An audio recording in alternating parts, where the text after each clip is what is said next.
You have a sock in your hand. No, I have 2 socks in my hand. I was going to put them on whilst filming. Okay. Hi everybody. This is our last video snippet from America. And I think we're a little bit depressed. Well, I am. Any excuse to be melancholic. No, not really. It's not true. It's the Irish in there. We've had a great time. Really, really wonderful. So we're sat in the doorway of our last abode in Topanga with a really fabulous couple. And our last snippet is about a dynamic that plays out in couples called the lion and the eagle. And it's the push-pull dynamic. It's the clingy one and the aloof one. So, just to summarize, the lion partner is the one who's always wanting connection, wants more kissing, more cuddling, more togetherness, more me and you time. And the eagle is the one who runs away and says, oh my God, I need my own space, I can't breathe. Just like, time out, please. And of course, the more the lion comes forward, demanding more togetherness, more connection, more intimacy, more in-depth conversation, the more the eagle flaps away and goes, I'm out of here, you're too much, you're too demanding. Oh my God, I need my own space.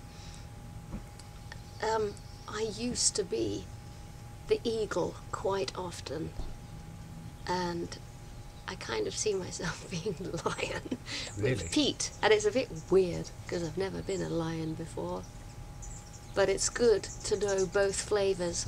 So beloved friends, before we go over to Pete, I expect you will identify yourself quite quickly which one you tend to play out. And within our alchemical container, it would be great if we got the opportunity to have a little go at both. Not consciously, but finding ourselves, ooh, I'm being a lion, I'm being an eagle. And to contemplate and feel into those two dynamics.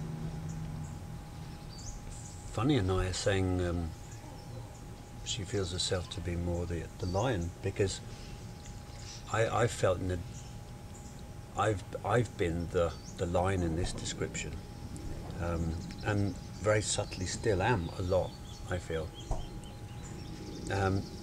But perhaps the most important part is we all have both parts, but one is much more active than the other. But I'm sure you recognise and have heard before that the kind of push me, pull you scenario where one of the partners is forever trying to get hold of, take contact with the other, and the other's pulling away. So there's this continuous one running away, the other trying to catch hold of. And it's kind of important to figure out which one we normally play or which one we're playing out in this relationship. And it's not truth, it's an outplay of personality. And personality is a construction, a set of defences built up since childhood. And they're very successful. But by looking at honestly together, looking at these this dynamic, we can help each other figure out which one we are, and is the ground for that true anymore. It's very normal that we play out an old path, not because it's right, but because it's the one we know. And so by bringing awareness of two people to the situation, we can actually change the story, change the dynamic. But it takes time because it's been there a while. And it, beautiful work at the very centre of sacred union. So what is the answer, beloved friends? I sound like Richard Attenborough. What is the answer? Well, I believe the answer is for the two dynamics to do something different. So when the lion knows that he or she is pushing forward, the lion needs to take a little breath and take a step back. And then the eagle has to do something different. So when the eagle is in the eagle's nest, far, far, far away from the lion, he or she also has to take a breath and come back. Because the way I see it, there's a midline. The lion is forever crossing the midline into the eagle's territory. And the eagle flies away even further still, abandoning his or her territory. So lion has to come back to the midline. But that doesn't mean that eagle's like, phew, the lion's gone. The eagle has to come to the midline and meet the ferocious nature of this lion energy. So the two have to do something different. Lion needs to pull back, eagle needs to come forward. Yeah. I can recognize definitely a part of me that's been the lion, desperately trying to seek connection, but from a fearful place of potentially losing my partner, losing Anaiya, for example. And that desperation, of course, it's fear-based. But now, for example, using mechanisms like the 3-month process, where there's a worded trusting in the other, trusting in the sacred container that you're choosing to have together.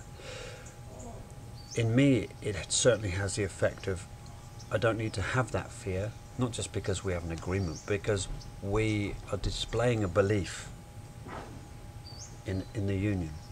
And so I can trust Anaiya in a completely different way. I don't need to be chasing her in a way, although the tendency is still there when I feel an energetic change in some way. But instead of trying to grasp again,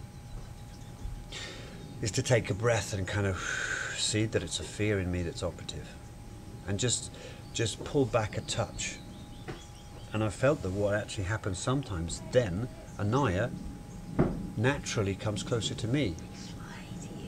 Yeah. And I noticed that my modus operandi of trying to get connection from fear is word. I try and ask, where is she? What's going on? What are you feeling? All this kind of thing. Whereas she was beautifully able to explain in the car yesterday about it, that if I want to get connection with her, just make a physical connection. Don't need to use any words, and that works. So the language that the eagle and the lion use is very interesting. It's the connective point. So looking at how we do and say things is really important. I believe eagles like a more quieter life. They like less words. They like to have a feeling of breath and space. Their deepest fear is being consumed or enveloped by the consistent nature of the lion. And of course, lion, so eagle gets nervous around lion, and lion also gets nervous around eagle, because eagle's very calm and spacious, and you know that their connection is different. So they sort of frighten each other because of their polarity, you see. But when I was studying this dynamic, I was told that the whole universe is created with these two aspects, the lion and the eagle. And when they can come together, not fear one another's temperament, understand the nature of creation, push and pull, that there is an absolutely exquisite harmony. And again, a beautiful alchemy, because they're such polar opposites of each other. So when they can really live in equilibrium and honor of one another's dynamic, then you have a lovely third creation, which could well be Eden. And translation of that, Yeah. you can see another aspect of the eagle is high, lofty perspective, a spiritual perspective from high up. And perhaps the lion brings the positive side of the lion brings a kind of groundedness to the relationship. So by the two meeting in the middle, they give each other the safety and security that each needs, but in a slightly different flavour. And now we need to kind of get going. Yeah. Because we've got to get down the valley and we've got to get to the airport and stuff. So I guess the next video is likely to be back in France. Yes. Wonderful. Back in our home with all the castles and caves. So our American friends, you have to come out and visit us. Yeah. Bye.